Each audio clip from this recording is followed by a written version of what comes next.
दोस्तों वीडियो शुरू करने से पहले आपको बता दूं कि वीडियो के नीचे एक रेड कलर का सब्सक्राइब बटन दिख रहा होगा, उस पर क्लिक करके सब्सक्राइब कर लें और साइड में बेल आइकन को दबा दें। और दोस्तों वीडियो को लाइक करके हमारा मोटिवेशन बढ़ाएं और वीडियो शेयर करके भी। Hello everyone, my name is Aman Amit and I welcome you all Students Help Center, a center where education is shared। इस वीडियो में हम बात करेंगे डिफरेंशिएशन ऑफ पैरामेट्रिक फंक्शंस की। तो बेसिकली पैरामेट्रिक फंक्शन होते क्या हैं? आपने पिछले लेक्चर्स में देखा कि कभी y जो है x के टर्म में एक्सप्रेस किया जा पा रहा था और कभी y जो है x के टर्म में एक्सप्लिसिटली एक्सप्रेस नहीं किया जा रहा था, तो उसे हम लोग क्या कहते थे? इम्प्लिसिट फंक्शन कहते थे। कई बार ऐसा होता है जब x और y आपस में एक्सप्रेस जो होते हैं ना ही एक्सप्लिसिटली होते हैं और ना ही इम्प्लिसिटली होते हैं। तो एक तीसरे ही केस में जनरेट होता है जब x and y are function of a third variable t and the equation are said to be parametric equation where t is a parameter. For example के लिए अगर मैं बात करूं कि देखो यहाँ पे x जो है यहाँ पे t के टर्म में डिनोट किया गया है, y जो है एक फंक्शन है t का and inverse of function of x is f t, then t is equal to phi x.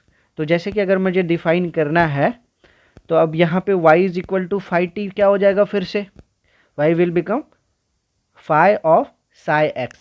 मतलब क्या कहने का तात्पर्य है कि y जो हो जाएगा वो फंक्शन ऑफ x का हो जाएगा इनडायरेक्टली। तो जब y और x दोनों किसी इंटरमीडिएट वेरिएबल t पे डिपेंडेंट है या उनके टर्म में एक्सप्रेस किया जा रहा है तो x और y दोनों क्या कहलाते हैं? पैरामेट्रिक इक्वेशंस कहलाते हैं। और t जो है वो क्या कहलाता है? पैरामीटर कहा जाता है या इंटरमीडिएट वेरिएबल कहा जाता है। फॉर एग्जांपल अगर मैं इस सर्कल की बात करूं with centre 0,0 and radius r, then the equation is given as x square plus y square is equal to a square। और अगर मैं इसी पॉइंट p जो है x, y को लिखना चाहूँ तो ये क्या लिख सकते हैं? In the term of a and theta. तो it will write down as x is equal to a cos theta and y equal to a sin theta. तो यहाँ पे थीटा क्या हो गया? पैरामीटर हो गया और x and y both is called parametric equation. Similarly आपका सर्कल एलिप्स के लिए ये पैरामेट्रिक इक्वेशन क्या हो जाएगा? ये वाला है ना।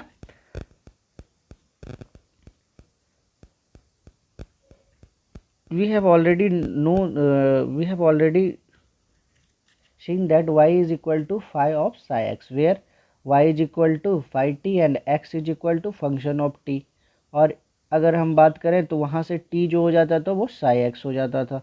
तो अगर मैं चेन रूल इस पे लगाऊं तो ये क्या हो जाएगा? dy over d x is equal to d y over d t multiplied with d t over d x. क्यों? क्योंकि y जो है वो फंक्शन है x का, है ना। तो dy ओवर डी एक्स क्या हो जाएगा?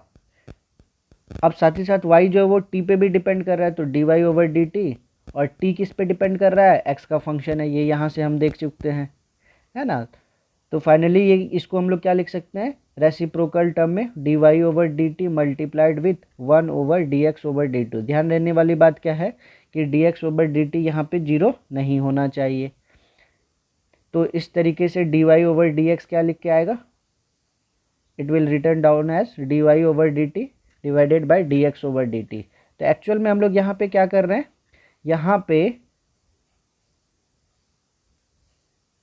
यहाँ पे हम जो एक्चुअल वेरिएबल है y और x उसको इन्वॉल्व किए बिना ही किसी तीसरे पैरामीटर के टर्म में हम लोग dy ओवर dx निकाल ले रहे हैं। इसको एक एग्जांपल के तौर पर और अच्छे से समझते हैं। जैसे कि x is equal to a cos theta आपको दिया है, y is equal to a sin theta दिया हुआ है।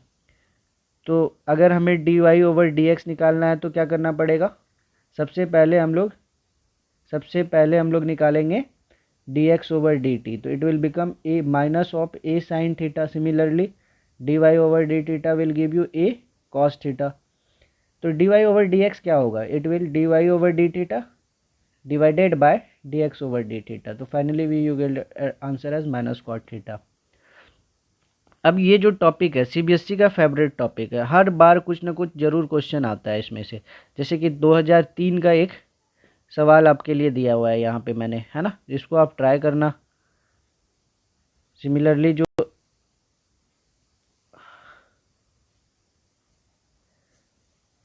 एक और सवाल 2003 में ही आया हुआ है, उसको भी आप ट्राई कीजिएगा, है ना। 2018 में एक सवाल आया हुआ है, उसको भी आप ट्राई करना। ये सवाल बहुत ही अच्छा सवाल है, जहाँ पे x is equal to e raise to power, ये 2019 का सवाल आया हुआ है ना। तो आप पहले इसे ट्राई करना और इसका सोल्यूशन मैं इसका जो पीडीएफ लिंक दूंगा उसमें मैं भेज दूंगा, तो आप उससे मैच कर लेना देख के। ये थोड़ा सा ब्लर हो गया, आप इसे मतलब ये मैं पढ़ दे रहा हूँ। x is equal to a into e raise to power theta multiplied with sine theta minus cos theta and y is equal to a into e to the power theta multiplied with sine theta plus cos theta. तो then you have to find d y over d x at theta is equal to π/4। ये भी CBSE 2014 का सवाल है। हाँ, parametric equation में एक और तरह का सवाल बनता है, जिसमें कि आपको कहता है किसी एक फंक्शन का किसी दूसरे फंक्शन के रिस्पेक्ट में आपको डिफ्रेंशिएशन करना है। तो फॉर एग्जांपल यहाँ पे एक सवाल है, find the differential coefficient of sine inverse x with respect to x. तो ऐसे सवालों के लिए क्या करते हैं, ये मैंने नोट के पॉइंट में बना दिया है कि मान लीजिए y is equal to f x and z is equal to g x, यानी दोनों इंडिपेंडेंटली एक्सप्रेस हैं किसके टर्म में, x के टर्म में। तो x क्या हो गया यहाँ पे, x यहाँ पे पैरामीटर हो गया। तो आप क्या करोगे, y को भी x के रिस्पेक्ट में डिफ्रेंशिएट करोगे और z को भी x के रिस्पेक्ट में डिफ्रेंशिएट करोगे, तो finally you will get your d y over d z, मतलब y का डिफ्रेंशिएशन z के टर्म में आपको मिल जाएगा। तो इस केस में अगर हमने करना चाहा तो y is equal to sine inverse x मान लेंगे, तो ये क्या हो जाएगा, d y over d x will become 1 over root under 1 plus x square. Similarly z को क्या माना जाएगा, रूट एक्स, तो d z over d x क्या हो जाएगा, 1 ओवर 2 रूट एक्स। तो finally d y over d z क्या निकल के आएगा, d of sine inverse x with respect to root x. यही तो हमें चाहिए था, है ना। कैसे वो निकल के आएगा, जब आप d y over d x निकाले हो और डी उसको d z over d x से डिवाइड कर दोगे, तो you will get your answer. एक क्वेश्चन मैंने इसी का लिया हुआ है ना। अब ये जो सवाल है बहुत अच्छा सवाल है, इसको आप दोनों तरीके से बना सकते हो।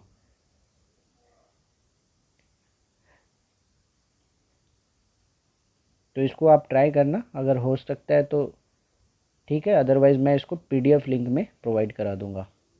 एक सवाल और है, इसको भी आप करना, है ना। ठीक है, आज के लिए इतना ही। आई होप आप लोग को लेक्चर समझ में आया होगा। Stay home, stay safe, take care, bye bye.